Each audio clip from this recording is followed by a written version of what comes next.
Oh. Great morning, Holy Brothers! Thank you so much for joining us on our pathway to peace, inside the Garden of Peace. If you're following along, we're on the top of page 141, and today's lesson is called Primal Punishment. Here we go. It's sexual slavery. We're in the middle of stuck in the mud. What are we going to do? It's such a terrible punishment since someone trapped by it constantly longs for the illusory pleasure that can never be satiated. No matter how much you get, you always want more. That's it. If it is a punishment, then it must have been preceded by some sort of sin, which has brought about a divine decree. For the Gemara teaches that there are no afflictions without prior Friction? sin. Yes. What does that mean? That in order to get punished, there must have been something that you did in order for that to be brought your way. It's not random. God doesn't hate you. He doesn't have it out to get you. He loves you from the bottom of his heart, and he always wants to do good for you and give to you. So if there's something that he's whipping you with, it's because you deserve it. But like a sexual sin? You're going to understand. And since arrogance, haughtiness, full of yourself, is the cause of almost all the decrees and punishments that become upon a man when a man finds himself enslaved to his lusts, and he's running after all his physical desires, and he's always looking at other girls, whatever it might be.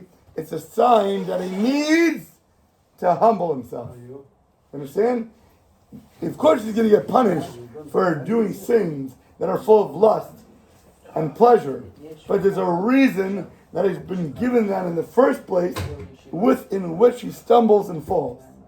So if he's full of arrogance and he's so full of himself, then that sin is gonna lead to the desire for more other sins, specifically with physicality itself.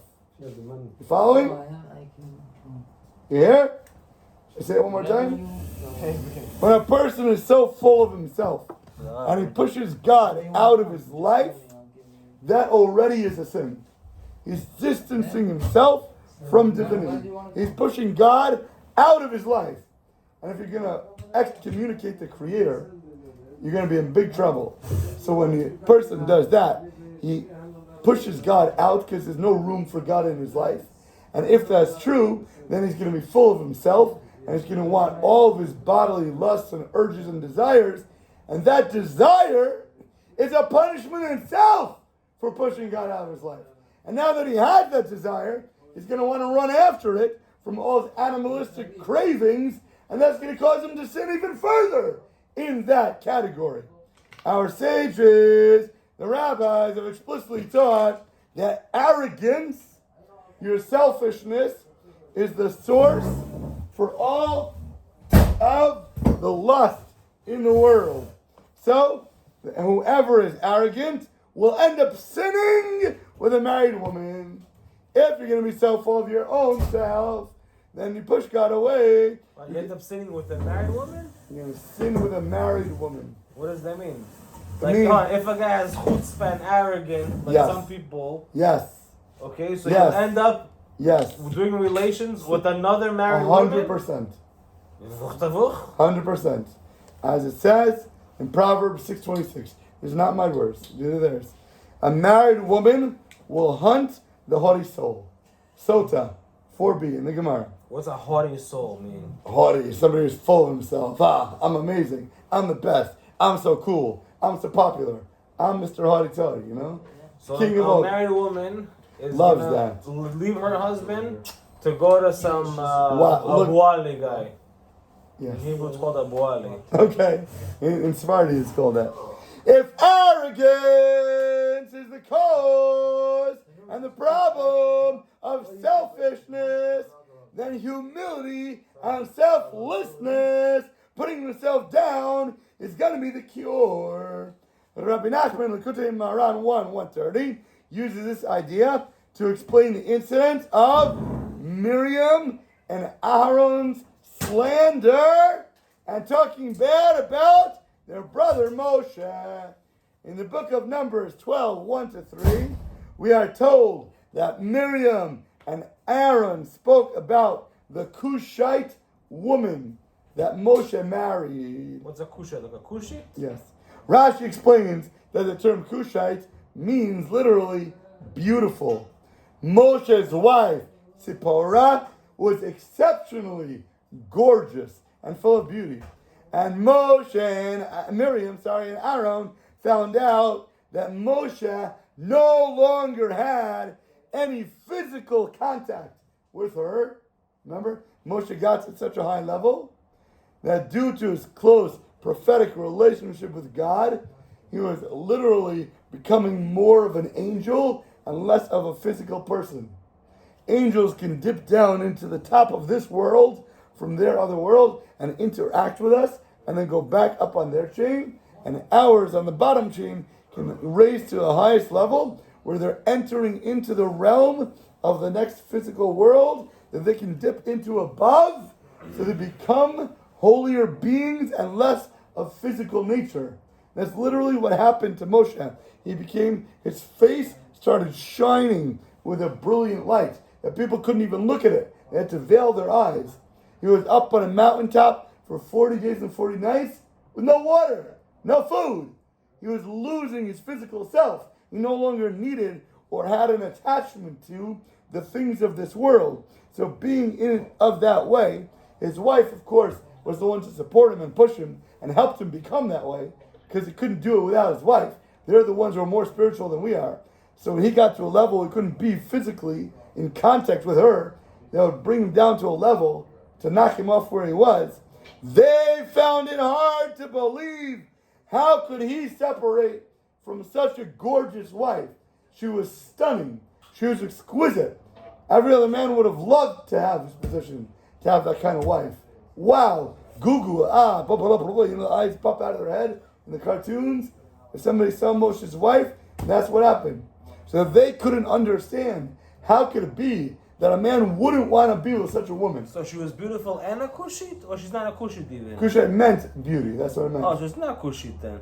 The term of that means beauty, like Esther, they said, was like greenish, right? In her physical form. Like Shrek? Like Shrek-ish.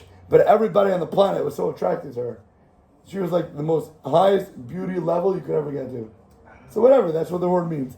In the very next verse, God testified that the man, Moshe, was very what? Humble.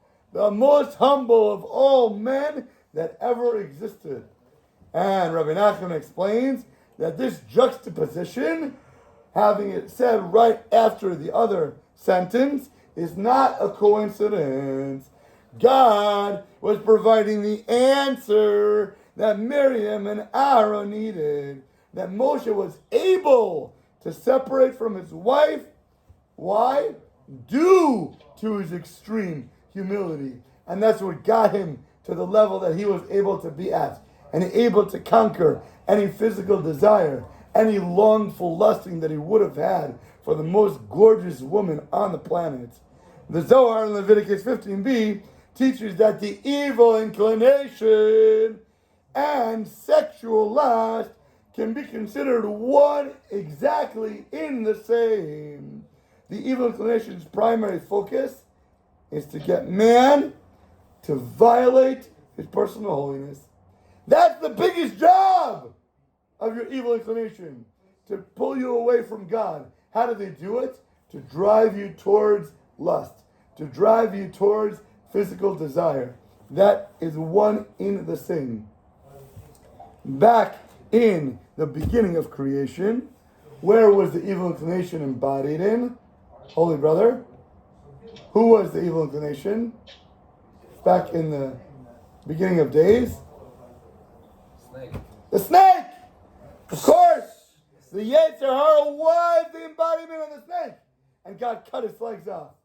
But what was the snake? What did it do? What did it do? it made Adam and Eve sin. How does an evil inclination make woman sin, and then woman go to man to make him sin? Rashi talks about the snake literally tried to convince Eve. How? By using the biggest power of the evil inclination, which is what? Sexuality? Sexuality. But how can a snake seduce a woman? That's what happened. Look it up. Explain The snake had relations with Eve. As a snake? Or as a snake entered into Eve. They had relations together, and that's why she was so easily convinced by the snake, because of the sexual lust and the desire and the evil inclination literally entered inside of her. It's the first time hearing about this. Okay, we'll show you the text. Side note, we'll get back to it because we're coming close to the end of the lesson. But understand that that's how it worked, and that's the full power of the evil inclination itself is through sexual desire.